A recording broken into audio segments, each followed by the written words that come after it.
साथ वहां लगी है।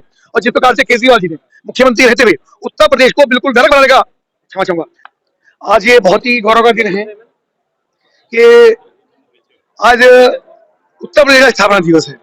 आज ही के दिन 1950 में 24 जनवरी 1950 उत्तर प्रदेश का एक अलग स्थापना हुई, उत्तर प्रदेश गठन हुआ।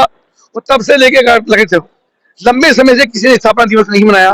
तब से आदरणीय मुख्यमंत्री योगी आदित्यनाथ जी मुख्यमंत्री के रूप में जिनको जिम्मेदारी मिली, तब से लगातार पिछले 7 वर्षों से उत्तर प्रदेश स्थापना दिवस बड़े धूमधाम के साथ, गौरव के साथ, और जनपद में, प्रदेश में जितनी कल्याणकारी योजनाएं हैं उन सब का चित्रण, प्रकाशन, प्रचार, उन सब लोगों को जोड़ना, चाहे खेती के क्षेत्र में हो, चाहे शिक्षा के क्षेत्र में हो, चाहे रोजगार के क्षेत्र में हो, चाहे कृषि उत्पादन के क्षेत्र में हो, ऐसे सब कृषकों को, बालिकाओं को, पुलिसकर्मियों को, किसानों को, सबको प्रोत्साहित करके उनको आगे बढ़ाने की प्रेरणा आज इस दिवस पर होती है।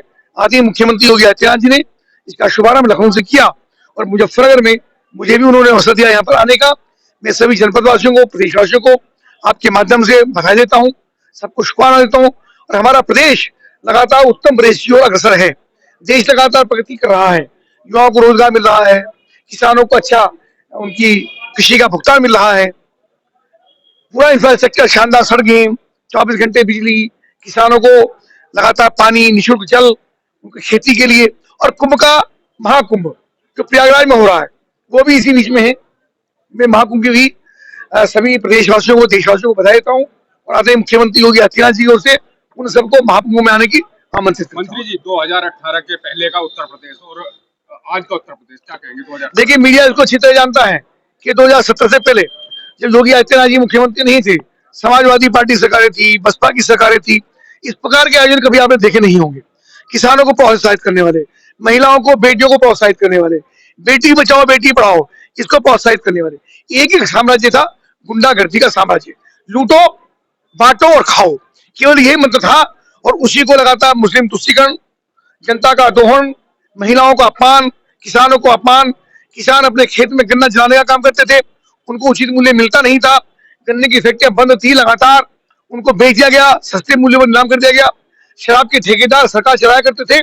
आज उत्तर प्रदेश बदलता उत्तर प्रदेश है, लगातार आगे बढ़ रहा है, देश की प्रगति हो रही है।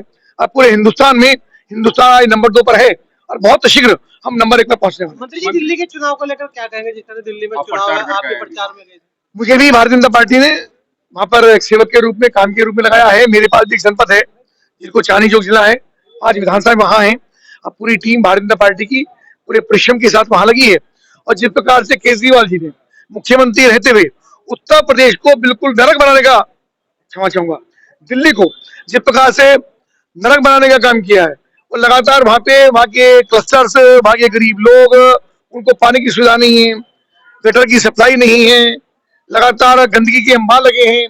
तो मुझको लगता है कि दिल्ली की जनता बहुत नाराज है और इस बार परिवर्तन करके भारतीय जनता पार्टी सरकार वहां पर बने, ऐसा हमको भरोसा है। मंत्री जी, गंगा एक्सप्रेस वे से मुजफ्फरनगर और हरिद्वार को जोड़ने की मांग आपने, ये बहुत ही महत्वपूर्ण और महत्वाकांक्षी प्रस्ताव आदरणीय मुख्यमंत्री योगी आदित्यनाथ जी के सामने मैंने रखा है।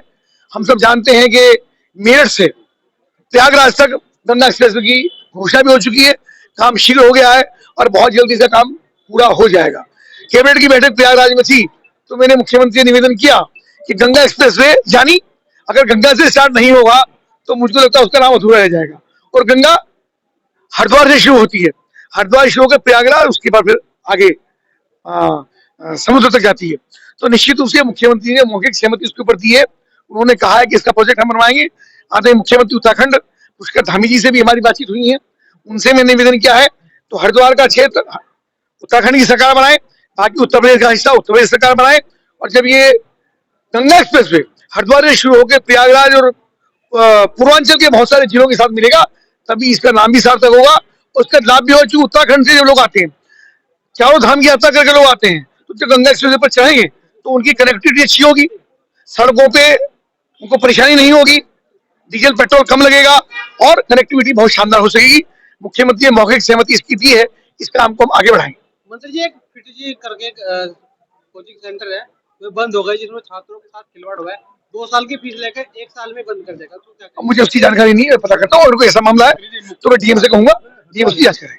मंत्री जी, मुख्यमंत्री जी ने कहा है कि उत्तर प्रदेश का मंत्रिमंडल आज गंगा में स्नान कर रहा है और दिल्ली का जो मंत्रिमंडल था वो पूरे भ्रष्टाचार में लिप्त रहा है, क्या कहेंगे? अब मुख्यमंत्री ने कोई बात कहती उसका मैं क्या, उसके आगे क्या बढ़ाऊं? दिल्ली का मंत्रिमंडल हमने देखा है कि सब लोग, अधिकांश लोग, मुख्यमंत्री, उनके उप मुख्यमंत्री जेल में गए हैं भ्रष्टाचार के अंदर, तब भी वो सियाह चौड़ा करके अपनी जेल यात्रा बता रहे हैं। जो व्यक्ति भ्रष्टाचार में गए तो क्रांति में तो जेल गए नहीं है, देश की आजादी के लिए जेल नहीं गए, भ्रष्टाचार में जेल गए हैं, वो जेल यात्रा बता रहे हैं उसको। ऐसे शर्मनाक